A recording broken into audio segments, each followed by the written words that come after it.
बीते कुछ दिन पहले साहेबगंज थाना क्षेत्र के पकड़ी बसरत गांव में 60 वर्षीय हरिहर भगत को पूर्व के रंजिश में SS-74 कुमारी देवी मंदिर के उत्तर गोली मार हत्या कर दिया गया था।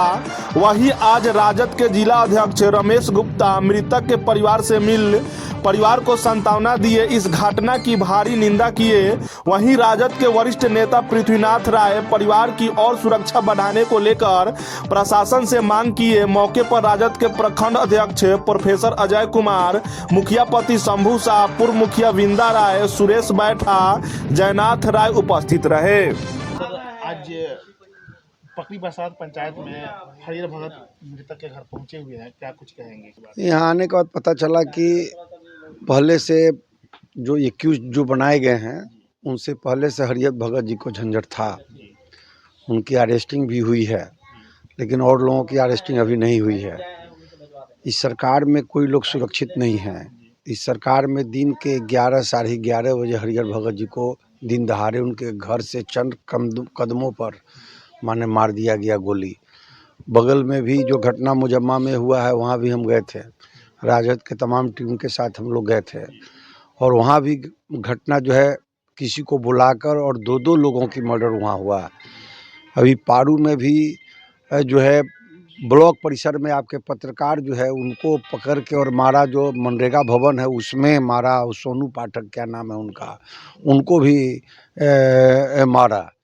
तो हम तमाम जगहों पर गए हैं और ये तमाम केसों को एक जगह एकत्रित करके हम यहाँ जो एसएसपी हैं, एसएसपी से हम बात करेंगे और हम यही बताएंगे कि सरकार में कोई सुरक्षित नहीं है। साहेबगंज में एक दिन में 3 मर्डर हुआ, 2 एक जगह और एक जगह। और अभी हाल में जो एक लड़का है जिसको ब्लॉक परिसर में खहेट के गोली मार दिया।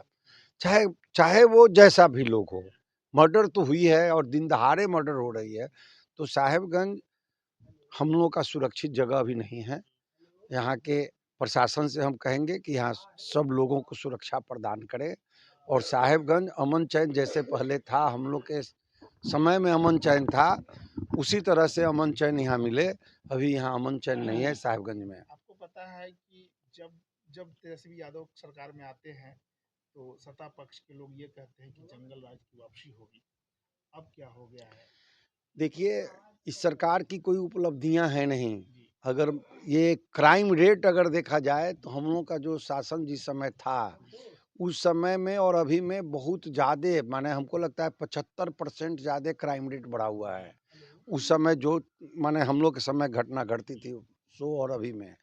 लेकिन इन लोग एक भाषा इन लोगों ने सीख लिया है। इनके तमाम माने जो नेता हैं, चाहे वो मुख्यमंत्री जी हों, चाहे डिप्टी सीएम हो, चाहे जो भी हों, ये जंगल राज का परिभाषा देते हैं। अपनी बात की उपलब्धि को नहीं बताते कि हमारे शासन में कितना मर्डर हो रहा है। ये एक मुजफ्फरपुर को ही अगर ले लिया जाए तो मुजफ्फरपुर में कितनी घटनाएं घट गई और एक से एक माने दुखद घटना घटी है यहाँ। लेकिन लोग कहता है कि घटना घटी है त्वरित हम कार्रवाई कर रहे हैं। भाई ऐसी कार्रवाई करिए कि घटना घटे ही नहीं। घटना घट ही क्यों रही है? एक घटना से आप लेसन तो लीजिए, 2 घटना घट रही है उससे लेसन तो लीजिए। आखिर ये घटना कब तक घटेगी?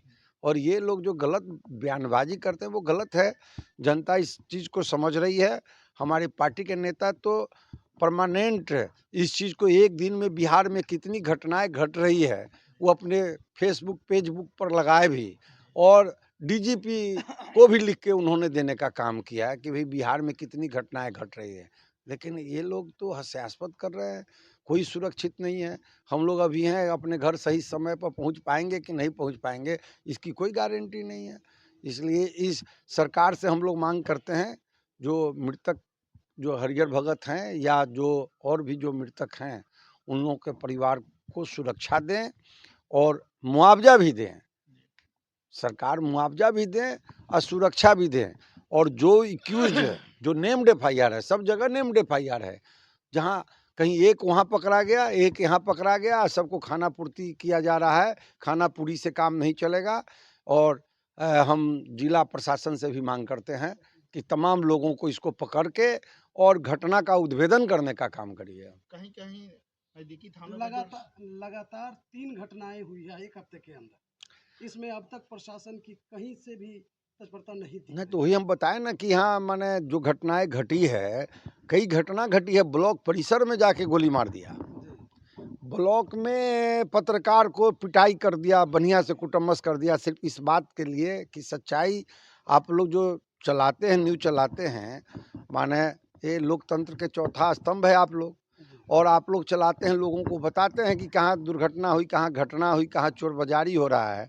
एक पत्रकार ने बता दिया कि भाई एक रोड पहले 1 महीना 1 साल पहले बना था, 1 साल के बाद दोबारा उस पर काम हो गया, तो उसके लिए उनकी पिटाई कर दी गई।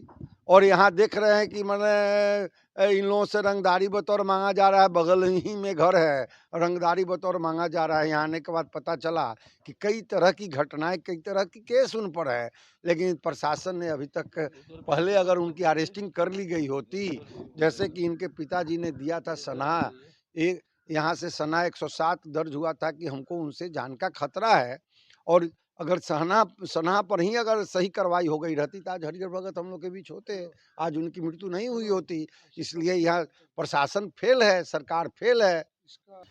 लगातार साहेबगंज में इस तरह की घटनाएं 3 हुई है। देखिए, घटना साहेबगंज विधानसभा में 1, 2, 3 नहीं है, 5 घटनाएं जी लगातार जी जी 5 घटनाएं हुई, और इसमें प्रशासन के लोग जब घटना होती है उस समय तो अहबे करते हैं, लेकिन बाद में खानापूर्ति करने के बाद में निष्क्रिय मतलब दिख रहे हैं। तो हम लोग तो मांग कर रहे हैं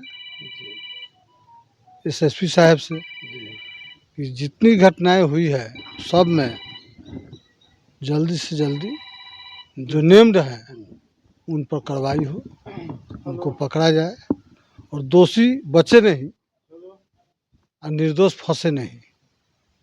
इसलिए दोषी को सज़ा मिलना चाहिए, और जब तक दोषी को सज़ा नहीं मिलेगा तब तक ये घटनाएं रुकेगी नहीं, लगातार होते जाएगा। जी, हरिहर जी के मृत्यु के बाद उनके पुत्र को लगातार जो है डर समाया हुआ है कि बाकी के जो आरोपी हैं वो अब तक गिरफ्तार नहीं हुए हैं। हो सकता है कि जिस दिन हमारा कार्यक्रम होगा उस दिन भी हमारे साथ कोई घटना न घटे। इस पर क्या कहेंगे? देखिए, हम लोग तो इनके सुरक्षा के लिए एसएसपी साहब से, वरीय पुलिस पदाधिकारी से मांग करते हैं कि इनका जो यहाँ पर ये घर है, ये घर मतलब एक सुनसान समझिए जे जगह पर है, कम संख्या में यहाँ घर है, बीच गांव में है नहीं, इसलिए इनके साथ कभी भी कुछ हो सकता है, तो इनको सुरक्षा चाहिए।